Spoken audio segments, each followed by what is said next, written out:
गौतम बुद्ध का जीवन हर किसी के लिए प्रेरणादायी है। गौतम बुद्ध बौद्ध धर्म के प्रवर्तक थे।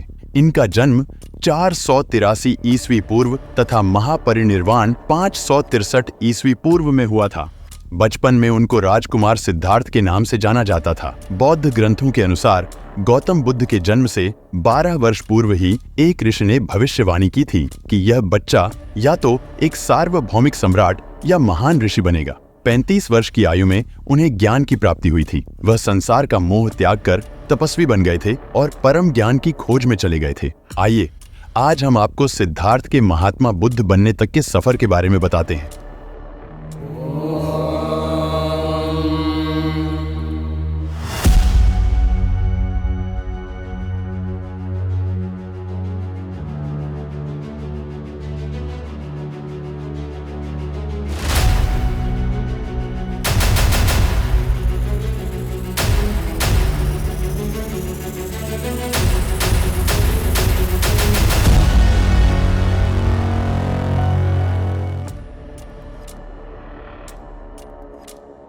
बुद्ध का गोत्र गौतम था। बुद्ध का वास्तविक नाम सिद्धार्थ गौतम था। उनका जन्म शाक्य गणराज्य की राजधानी कपिलवस्तु के निकट लुम्बिनी में हुआ था। बुद्ध के जन्म के 7 दिन के भीतर ही उनकी माता का देहांत हो गया था। उनका पालन पोषण उनकी मौसी गौतमी ने किया था। शिशु का नाम सिद्धार्थ रखा गया था। शाक्य वंश के राजा शुद्धोधन सिद्धार्थ के पिता थे। सिद्धार्थ के जन्म से पूर्व हुई भविष्यवाणी से परेशान होकर उनके पिता ने उन्हें तपस्वी बनने से रोकने के लिए राजमहल की परिधि में रखा। गौतम राजसी विलासिता में पले बड़े, बाहरी दुनिया से आक्रांत, नृत्य करने वाली कन्याओं द्वारा मनोरंजन, ब्राह्मणों द्वारा निर्देशन और तीरंदाजी, तलवारबाजी, कुश्ती, तैराकी में प्रशिक्षित किए गए थे। कम उम्र में ही उनका विवाह राजकुमारी यशोधरा से करा दिया गया। दोनों का एक पुत्र भी हुआ जिसका नाम राहुल था। सिद्धार्थ बचपन से ही अत्यंत कोमल हृदय वाले थे। वह किसी का भी दुख नहीं देख सकते थे। इतने प्रयासों के बाद भी 21 वर्ष की आयु में उनकी अपने राज्य कपिलवस्तु की गलियों में उनकी दृष्टि 4 दृश्यों पर मिले। ये दृश्य थे: एक वृद्ध विकलांग व्यक्ति, एक रोगी, एक पार्थिव शरीर और एक साधु। इन 4 दृश्यों को देखकर सिद्धार्थ समझ गए थे कि सबका जन्म होता है, सबको बुढ़ापा आता है, सबको बीमारी होती है और एक दिन सब मृत्यु को प्राप्त होते हैं। इससे व्यथित होकर उन्होंने अपना धनवान जीवन, अपनी पत्नी, पुत्र एवं राजपाट का त्याग करते हुए साधु का जीवन अपना लिया और जन्म, वृद्धा, दर्द, बीमारी और मृत्यु से जुड़े सवालों की खोज में निकल गए। ज्ञान की प्राप्ति। सिद्धार्थ ने अपने सवालों के उत्तर जानने शुरू किए।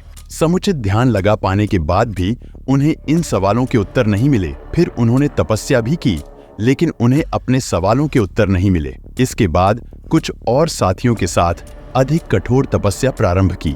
ऐसे करते हुए 6 वर्ष व्यतीत हो गए। भूख से व्याकुल मृत्यु के निकट पहुंचकर बिना सवालों के उत्तर पाए वह कुछ और करने के बारे में विचार करने लगे थे। एक गांव में भोजन की तलाश में निकल गए, फिर वहां भोजन ग्रहण किया।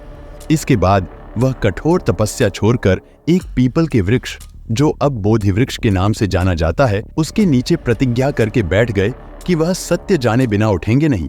वह सारी रात बैठे रहे और माना जाता है यही वह पल था जब सुबह के समय उन्हें ज्ञान की प्राप्ति हुई थी। उनकी अविद्या नष्ट हो गई और उन्हें निर्वण यानी बोधि प्राप्त हुई और वे 35 वर्ष की आयु में बुद्ध बन गए। बुद्ध को शाक्य मुनि के रूप में भी जाना जाता है। 7 हफ्तों तक उन्होंने मुक्ति की स्वतंत्रता और शांति का आनंद लिया। प्रारंभ में तो वह अपने बोधि के बारे में दूसरों को ज्ञान नहीं देना चाहते थे। बुद्ध का मानना था कि अधिकांश लोगों को समझाना बहुत मुश्किल होगा। मान्यता है कि बुद्ध को स्वयं ब्रह्मा जी ने अपने ज्ञान को लोगों तक पहुंचाने का आग्रह किया था। फिर वह इस पर सहमत हो गए। इस तरह उन्होंने अपना पहला धर्मोपदेश उत्तर प्रदेश के वाराणसी के पास सारनाथ में अपने पहले मित्रों को दिया था। गौतम बुद्ध रोज अपने शिष्यों को उपदेश देते थे। बुद्ध की ज्ञान की बातें सुनने काफी लोग आते थे। एक व्यक्ति गौतम बुद्ध का प्रवचन सुनने रोज नियम से आता था और उनकी सारी बातें सुनता था। बुद्ध अपने प्रवचनों में क्रोध, अहंकार, लोभ, शत्रुता त्यागने की बात कहते थे। बुद्ध के प्रवचनों का सार यही था कि इन बुरी बातों को त्यागे बिना जीवन में शांति नहीं मिल सकती है। एक दिन उस व्यक्ति ने गौतम बुद्ध से कहा कि तथागत, मैं रोज नियम से आपके प्रवचन सुन रहा हूँ, लेकिन मुझे कोई लाभ नहीं मिल रहा है। आपकी सारी बातें सच है, लेकिन मेरे जीवन में इनसे कोई बदलाव नहीं आ रहा है। बुद्ध ने उस व्यक्ति से पूछा कि तुम कहाँ रहते हो? उसने जवाब दिया कि मैं श्रावस्ती में रहता हूँ। बुद्ध ने पूछा, ये जगह यहाँ से कितनी दूर है?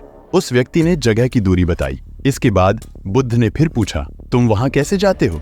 व्यक्ति ने बताया कि कभी घोड़े पर, कभी बैलगाड़ी पर बैठकर जाता हूं। बुद्ध ने फिर पूछा कि तुम्हें वहां पहुंचने में कितना समय लगता है? व्यक्ति ने पहुंचने का समय भी बता दिया। इसके बाद बुद्ध ने अंतिम प्रश्न पूछा कि क्या तुम यहाँ बैठे बैठे ही श्रावस्ती पहुंच सकते हो? इस प्रश्न के जवाब में व्यक्ति ने कहा कि गुरुजी, ये कैसे संभव है? इसके लिए तो चलना आवश्यक है, तभी मैं वहां पहुंच सकता हूं। बुद्ध बोले कि हम चलकर ही हमारे लक्ष्य तक पहुंच सकते हैं। ठीक इसी तरह जब तक हम अच्छी बातों का पालन नहीं करेंगे, उन पर चलेंगे नहीं, तब तक हम पर प्रवचनों का कोई असर नहीं होगा।